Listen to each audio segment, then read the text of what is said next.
ஒரு சில behind the scenes அதெல்லாம் உங்களுக்கு காட்டலாம் அப்படின்னு சொல்லிட்டு நம்ம பறவைகளுடைய படத்தை பார்க்குறோம். அது பார்க்குறதுக்கு ரொம்ப ஈஸியாக இருக்குது. ஆனால் அதை எடுக்கிறதுக்காக பறவைகள் ஆர்வலர்கள், பறவைகளுடைய ஃபோட்டோகிராஃபர்ஸ் எவ்வளோ கஷ்டப்படுறாங்க, என்னென்ன இடத்துல என்னென்ன மாதிரிலாம் போகிறாங்க அப்படின்றது ஒரு சிலருக்கு தெரிந்திருக்க வாய்ப்பு உண்டு. இங்கே பாருங்கள், இது நம்ம புலிக்கட் லேக்கில் இருக்கோம். இன்னொரு போட்லேருந்து வந்திருந்தவங்க அவங்க படுத்தே விட்டானடா அப்படின்ற மாதிரி கடல்லே படுத்துட்டாங்க. நாங்கள் 2 கால் பாய்ச்சல்லையும் 4 கால்லையும் தவழ்ந்து போயிட்டுருக்கோம். இது இண்டியன் ஸ்கிம்மர் அப்படின்ற ஒரு பறவையை படம் பிடிக்கிறதுக்கான பிரம்ம பிரயத்தனம்.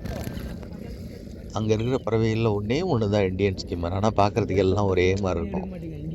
அது என்னன்னு கண்டுபிடிச்சி ஃபோட்டோ எடுக்கணும். அதுக்காக அன்றைக்கி போயிருந்தோம்.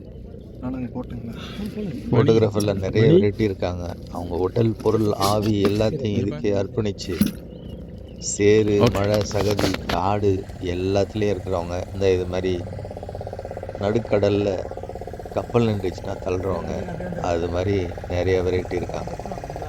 ஆனால் இவ்வளோத்தையும் பண்ண பின்னாடி அந்த ஒரு அழகான ஒரு பறவையை நம்மளால் படம் பிடிக்க முடிஞ்சதுன்னா அதுதான் ஒரு ஆத்ம சந்தோஷத்தை எங்களுக்கெல்லாம் கொடுக்குது.